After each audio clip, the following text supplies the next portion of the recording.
sebagai dasar pengembangan ilmu. Pancasila tidak hanya berfungsi sebagai dasar negara, tetapi juga sebagai nilai, orientasi, dan landasan etis dalam pengembangan ilmu di Indonesia. Ilmu tidak dapat berdiri sendiri tanpa arah, tetapi ia juga harus berada dalam bingkai moral, kemanusiaan, dan keadilan sebagaimana tercermin dalam nilai-nilai Pancasila. Pengembangan ilmu bertujuan untuk yang pertama, meningkatkan kesejahteraan manusia, dan yang kedua, memajukan kehidupan bangsa, dan yang ketiga, menjaga martabat kemanusiaan. Dengan demikian, pengembangan ilmu di Indonesia memiliki karakter yang khas, yaitu beretika, humanis, dan tidak memisahkan ilmu dari nilai moral.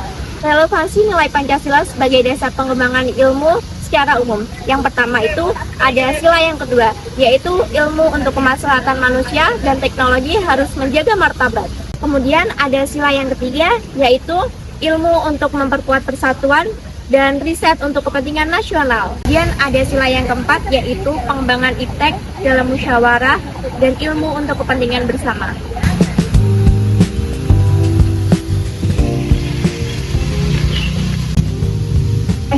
Kamu tahu nggak sih ada kasus plagiarisme terbaru? Nggak tahu yang mana? Coba lihat deh. Viral banget.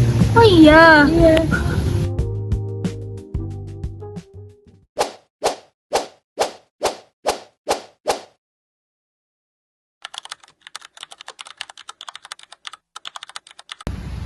Jadi, apa sih itu plagiarisme? Plagiarisme adalah tindakan mencuri dan membohongi secara intelektual. Istilah ini berasal dari kata plagiarius yang berarti merampok dan membajak. Pelaku yang melakukan tindakan plagiarisme dianggap mencuri ide orang lain dan membohongi karena mengakui yang bukan miliknya. Maka dari itu, istilah akademik misconduct dinilai terlalu lunak. Relevansi Pancasila dalam kasus plagiarisme. Yang pertama, plagiarisme melanggar kejujuran dan integritas moral sehingga bertentangan dengan nilai Pancasila atau ketuhanan. Yang kedua, plagiarisme tidak menghargai karya orang lain dan menimbulkan dampak ketidakadilan akademik. Yang ketiga, plagiarisme merusak reputasi akademik dan kepercayaan publik sehingga berdampak buruk pada cita bangsa. Yang keempat, plagiarisme menunjukkan kurangnya tanggung jawab dan kebijaksanaan dalam proses ilmiah. Yang kelima, plagiarisme menciptakan ketidakadilan karena pelaku mendapat keuntungan tanpa usaha sementara pemilik karya dirugikan. Dampak dari segi akademik yaitu bisa mendapatkan nilai yang buruk, tidak lulus skripsi, skorsing, atau bahkan dikeluarkan.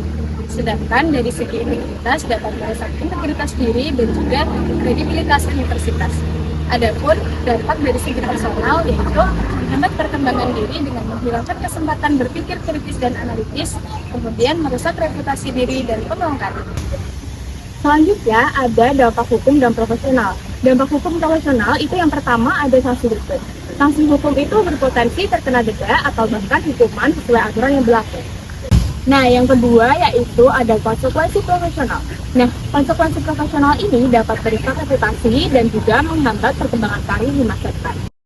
Solusi mengatasi dan mencegah plagiarisme yang pertama, edukasi plagiarisme dan konsekuensinya. Yang kedua, penulisan karya ilmiah dengan benar seperti parafrase dan kutipan. Dan yang terakhir, terapkan sanksi seperti teguran, pembatalan nilai, atau bahkan pemberhentian mahasiswa.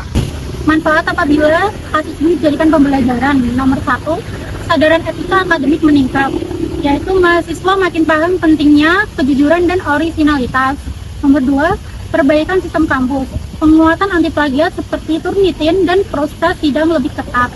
Nomor 3, kualitas bimbingan skripsi meningkat, misalnya dosen dan mahasiswa lebih teliti dan bertanggung jawab. Nomor 4, penguatan nilai Pancasila, menegaskan pentingnya kejujuran, keadilan, dan penghargaan setiap karya ilmiah. Dari kasus-kasus tersebut dapat disimpulkan bahwa pengembangan ilmu harus sesuai dengan nilai-nilai Pancasila. Kasus plagiarisme tersebut tidak sesuai dengan nilai kejujuran, kemanusiaan, persatuan, kebijaksanaan, dan keadilan yang dapat merusak integritas akademik. Dampak akademik, hukum, dan profesional menegaskan tentang upaya pentingnya pencegahan plagiarisme melalui etika, bimbingan yang baik, dan anti plagiarisme. Dengan menjadikan kasus tersebut sebagai pembelajaran, dunia akademik dapat semakin memperkuat nilai penerapan Pancasila dalam setiap proses ilmiah.